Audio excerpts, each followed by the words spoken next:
দেখলি তো সকাল সকাল মনটা খারাপ হয়ে গেল। যেমনি দুধটা জালে বসিয়েছি অমনি ফেটে গেছে। তবে এতে আমার কোনো দোষ নেই, ফ্রিজে রেখেছিলাম তো কারেন্ট আছে মানে আসছে ঘন্টাখানেক পর, তো ওই তো ঠান্ডা গরম লেগে হয়তো দুধটা মানে নষ্ট হয়ে গেছে আর জালে বসাতেই ফেটে গেছে।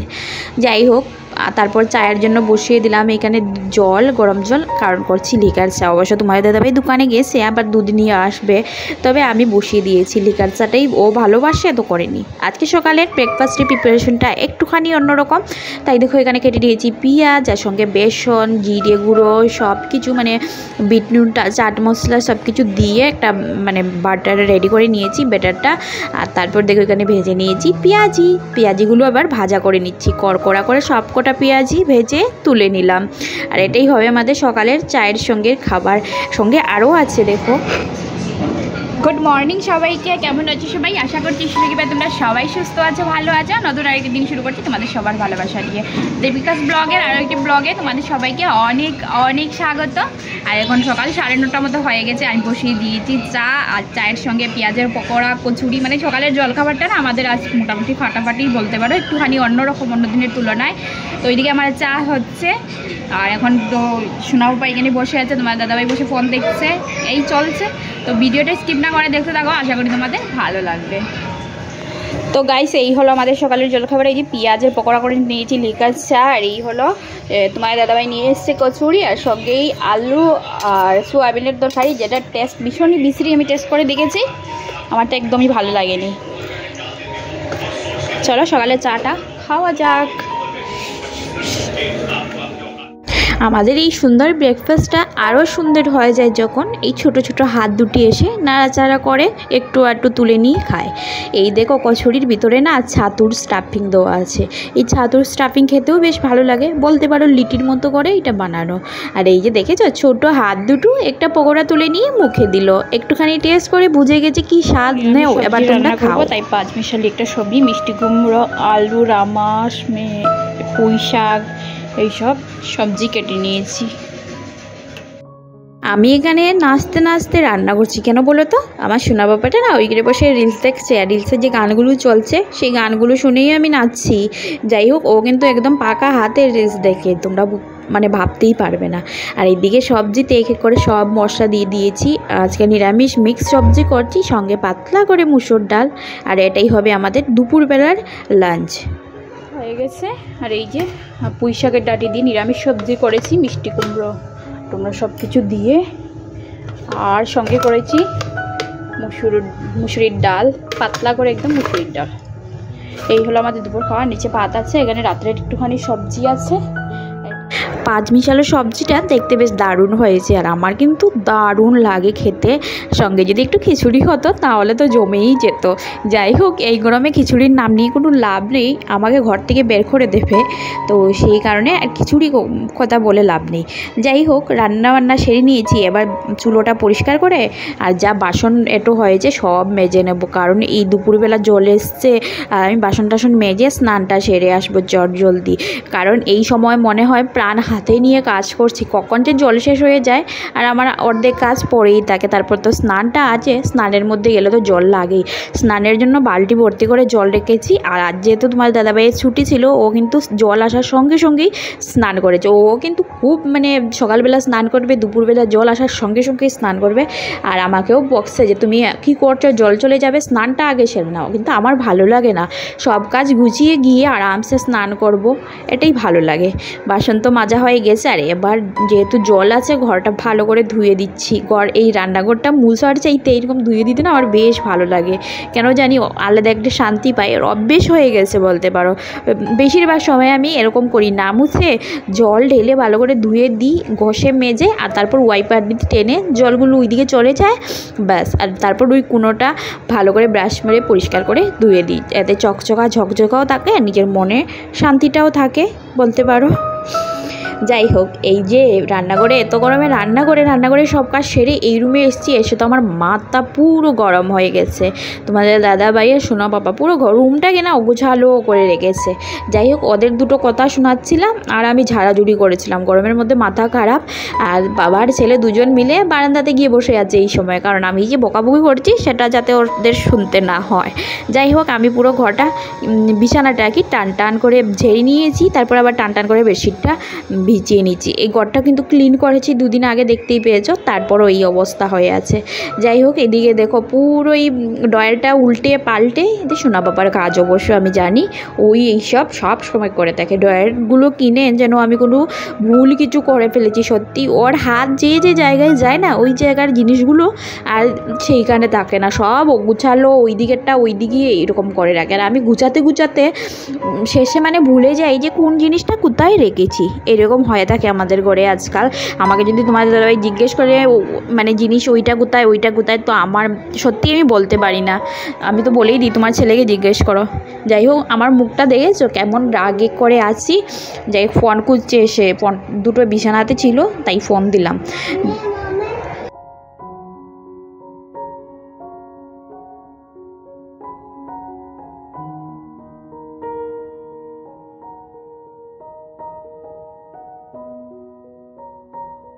ঘরটা ভালো করে ঝাড়ু দিয়ে তারপর মুছতে চলে এসেছি। আর এই যে দেখো, মোছা জায়গায় পা দিলেই সাদা কার্পেটের মধ্যে দাগ পড়ে যায়। যেমনি মানে একটুখানি বকুনি দিয়েছি পাপাইকে, ও কী করবে মানে ওর পাপ্পার কাছে যাবে, না হলে পাশের ঘরে, যদি পাপ্পা না দেখে দরজা খোলা দেখে দৌড় দিয়ে পাশের ঘরে গিয়ে আন্টিকে বলবে এই সেই, মানে কি বলছে কেউ তো বুঝতে পারে না, তবে মানে কিছু একটা নালিশ করছে ওটা বুঝতে পারে। আর এখন তো সবার জানা হয়ে গেছে যে মারাতে বকুনি খেলেই কিন্তু ও দৌড়ে এরকম যায়। আর যদি ওর পাপ্পা বকে তাহলে কিন্তু ও আমার কাছে আসবে দৌড়ে, তবে আমি বকলে পাপ্পা ডাকলে পাপ্পার কাছে, না হলে পাশের ঘরে যাবে আন্টি আঙ্কেলের কাছে নালিশ দেওয়ার জন্য। যাই হোক, স্নানটা দেখলে তো সেরে এলাম। তবে হ্যাঁ, জল শেষ হয়ে গিয়েছিল, কাপড়গুলো বালতিতে ভিজিয়ে রেখে এসেছি, বিকেলবেলা আবার ধুয়ে দিতে হবে। এই একটা সমস্যা, জানো তো, বললাম না প্রাণ হাতে নিয়ে কাজ করতে হয়। স্নানটা এইমাত্র সেরে এলাম, আর জল নেই তাই কাপড়গুলো বাথরুমে ভিজিয়ে রেখেছি। বিকেলবেলা জল এলে তারপর কাপড় ধুয়ে দেবো। আর এবার কি খাওয়া দাওয়াটা সারবো। আমার দাদাভাই ঘরে কথা বলছে ফোনে, ওর কথা বলা হয়ে গেলে তারপর আমরা খাওয়া দাওয়া করবো।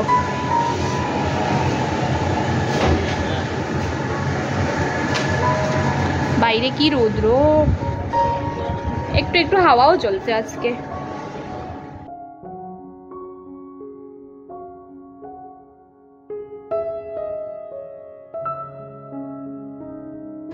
এখন হয়তো বিকেল 7টা মতো হবে, আর আমি কাপড় ধুয়ে বেরিয়েছি। এইদিকে দেখো পাশের ঘরে দাদা দিদি একটা ভাই সবাই মিলে এখানে গল্প হচ্ছে। আর আসলে আমরা গরম নিয়ে কথা বলছি, যে এত গরম। আর দাদাদের মানে ওই বাইরে কাজ থাকে, এই হোল্ডিংয়ের কাজগুলো ওগুলো বাইরেই করতে হয়। তো আমি বলছি ভাগ্যিস তোমাদের স্কিনগুলো ঠিক আছে, মানে এত ট্যান পরে যে কালো কালো না হয়ে যায়, শরীরের একটা জায়গা কালো একটা জায়গা পরিষ্কার, এরকম যে মানে হয়নি এখনো। तो दादाटा बोलचिलो है भाभी ये तो ऊपर वाले की शुक्र है जो ऐसे नहीं हुआ। इतनी गर्मी है ना, काम करने जाती हो तो पता चलता है, जब बाहर काम होता है तो बहुत मुश्किल हो जाता है, और अंदर का काम तो फिर ठीक होता है। और फिर ठीक है ना, जिधर काम पे जाती हूँ लाइट तो रहता है, पर यहाँ पे तो लाइट भी नहीं रहता है, इतनी गर्मी में बहुत मुश्किल हो जाता है। और 2 दिन बाद यहाँ मतलब पास ही जो बिल्डिंग में काम हो रहा है, तो यहाँ पे ही हम ग्रिलिंग का काम करेंगे, तो आप लोगों को देखने को मिलेगा। तो भैयाटा এই সবই বলছিল। যাই হোক, গল্প করতে করতে তারপর আমি চলে এসেছি, সব কাপড় মেলে দিলাম এইদিকে। আর আশেপাশে 2-3টা বাচ্চাও এসছে, সোনা বাবার সঙ্গে দৌড়োদৌড়ি করেছে। এইদিকে আবার সোনা বাবা বাথরুমে গিয়ে একা একা জল ঢেলে স্নানটা সেরে এসছে। এই নিয়ে আবার হাসাহাসি করছে। दादाटा एसे बोलছে देखो बाबू ने नहा लिया, अकेले ही जाके बाल्टी में घुस के बैठा था। मैंने बोला कि ऐसे ही करता है बाबू, हमेशा जब जाता है ना बाथरूम पे तो बाल्टी में घुस के बैठा रहता है। गुड इवनिंग एवरीवन, এখন বিকেল হয়ে গেছে। সকালে কিছু কাপড় মানে স্নান করে যে কাপড়গুলো ভিজিয়ে রেখেছিলাম সেগুলো এইমাত্র ধুয়ে দিয়ে এলাম না। আর বাকি ঘর গোছানো বিকেলের যে কাজ, মানে সকালবেলা যা করি বিকেলবেলা আবার সেম রিপিটই করতে হয়। দুটো ঘর ঝাড়ু দেওয়া, মুছা, বিছনাটা গুছানো, মানে ওই কাজগুলো করতে হয়। বাড়িটা ঝাড়ু দিলাম, সব কিছু করে মানে করে নিয়েছি। আর এবার তোমার দাদাভাই নিয়ে এসেছে চিকেন, আজকে অল্প করে নিয়ে এসেছে, আধা কিলো হবে, কারণ এত গরমে না দুবেলা চিকেন খাওয়া যাবে না। আর আধা কিলো হলে অনেকটাই হয়ে যায় আমাদের জন্য, কারণ আমরা অল্প অল্পই খাই। তো বাস এখন ম্যারিনেশন করে ফ্রিজে রেখে দিয়েছি, আর কিছুক্ষণ পর রান্না করব। গরম লাগছে আর এসে একটুখানি বসেছি। আর সকালবেলা সব দরজা জানালা লাগিয়ে দেওয়া হয় আমাদের, এত রৌদ্র ঢুকে ঘরের ভিতরে। আর এখন তোমার দাদাভাই জানালাগুলো খুলে দিচ্ছে। পাপাই এদিকে এসে শোনা বাবা এখন আবার একবার স্নান করে নিয়েছে আর এখন খেলু খেলু করছে। একটুখানি পরে গিয়ে রান্নাটা বসিয়ে দেবো। তারপরে এই যে ফ্রিজ থেকে দেখো চিকেনটা বের করে নিয়েছি, ম্যারিনেশন করে রেখেছিলাম ফ্রিজে। আর এইখানে দেখো সব কাটাকুটি নয়, আগের থেকে রেডি করে নিয়েছি। আলু কাঁচা লঙ্কা পেস্ট করবো, আর বিহারি স্টাইলে 2টো রসুন গোটা দেবো মাংসতে। আর আজকে অনেক দিন পর আমাদের করে মাংস হচ্ছে। যাই হোক, এই যে দেখো টমেটোকে কেটে নিয়েছি সম্বাসের জন্য, পেঁয়াজ এগুলো বেরিস্তা ভাজবো। আর এখানে পেস্ট করার জন্য রেপিতে দেওয়ার জন্য পেঁয়াজ কেটে নিয়েছি। আর এই যে আলু আমি অলরেডি চলে এসেছি, আর রান্না বসিয়েও দিয়েছি। সন্ধ্যা হতে হতেই রান্না চাপিয়ে দিয়েছি, সন্ধ্যা দেখানো কমপ্লিট হয়ে গেছে। আর বাকি এইদিকে মোটামুটি আমার কাটনাকুটি সব রেডি করা হয়ে গেছে, শুধু বাটাটা বাকি রয়ে গেছে। আলুটা ভাজতে বসিয়ে বাটনাটা বেটে নেবো। সরষের তেল দিয়ে দিয়েছি আর গরমও হয়ে গেছে। আর এবার আলুগুলো এটার মধ্যে ভেজে নেবো, অনেকটা গরম হয়ে গেছে। দিয়ে দেবো, রেডি করে নেব আলুটা ভাজা হতে হতে। কাঁচা লঙ্কা দিচ্ছি, দুঃখের বিষয় হলো ঘরে না একটুকু গুঁড়া লঙ্কা নাই। গুঁড়া লঙ্কাটা দিলে বেশ ভালোই লাগে বলতে পারো। পেঁয়াজ দিয়ে দিচ্ছি এখানে একটা, আর কিছুটা রসুন দেবো, দিয়ে পেস্ট করে নেব। একটু করে আদা এনে রেখেছিল, আদাগুলো পাউডারের মতো হয়ে মানে এত করখরা হয়েছিল, মানে পেস্ট করলে না পাউডার হয়ে যেত। আধা ঘন্টা জলে ভিজিয়ে রাখার পরও এটা কিছু হয়নি। কুসাটা তো ছাড়াতেই পারছি না, তাই কুসার সমেতই দিয়ে দেব।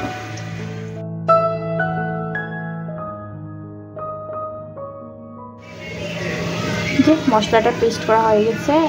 আদার টুকরোটা দেখো পেস্ট হয়নি, এত শক্ত হয়ে গেছে। রোদ এত গরম না, রোদ্রতে শুকিয়ে গেছে পুরো। থাক, আলুগুলো ভাজা হয়ে গেছে, তুলে নেবো। আর আজকে আলুটা একটুখানি কড়া করে ভেজেছি। আমার তো আর একটুখানি মানে আরও একটুখানি ভাজার ইচ্ছে ছিল। তুমি বেশি বাজলে তোমার দাদাভাই বলবে কি করেছো,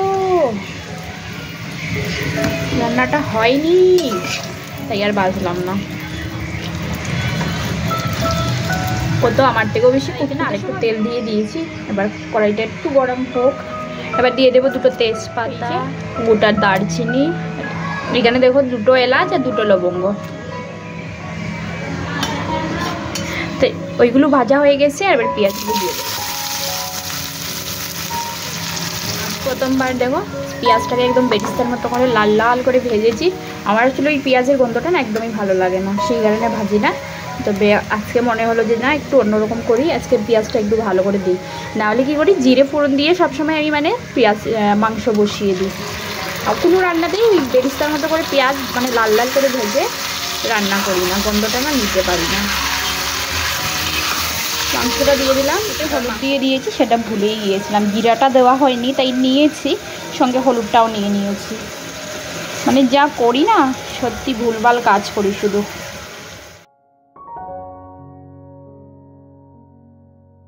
এগুলোটা দিয়ে দিয়েছি, আর এবার বাটা মশলাটাও দিয়ে দিয়েছি। মানে দেখি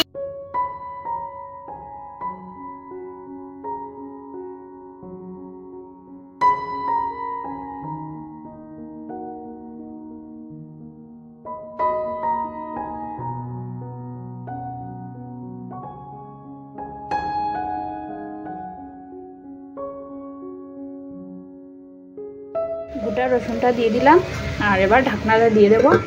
গ্যাসের স্টিমটা একটুখানি কম করে দিলাম।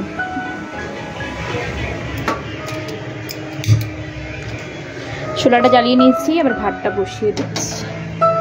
ঢাকনাটা লাগিয়ে দিলাম। চাল ধোয়া জলটা এবার গিয়ে না গাছের মধ্যে দিয়ে দেবো, গাছে দিলে বেশ ভালো।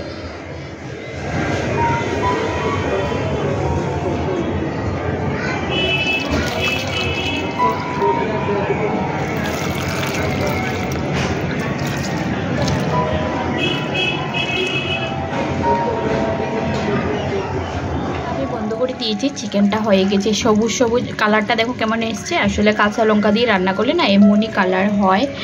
আর একটুখানি ঘি দিয়েছি, গরম মশলা দিয়েছি, বাস এবার বন্ধ করে দিয়েছি চুলাটা। এখনও ফুটছে দেখো, কারণ এইমাত্র বন্ধ করেছি চুলা।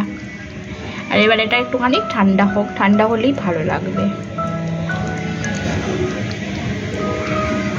দিয়ে দেখো ঘেমে অবস্থা একদমই খারাপ, একদম মানে স্নান করে নিয়েছি, টি শার্টটা পুরো ভিজে গেছে, কিছু কিছু জায়গা গলা দিয়ে এই যে সাইড দিয়ে একদম ঘাম ঝরছে। আবার চুলাটা বন্ধ করে দিয়েছি, এখন শান্তি, কারণ ভাতটা হয়ে গেছে। আর এদিকে আমি যে বাসন মানে ময়লা হয়েছিল সেগুলো সব আমার ধোয়া মোটামুটি কমপ্লিট হয়ে গেছে। এবার কিছুক্ষণ উপরে পাঙ্খা চালাবো, বাইরে গিয়ে দাঁড়াবো, তারপর খাওয়া দাওয়া হবে।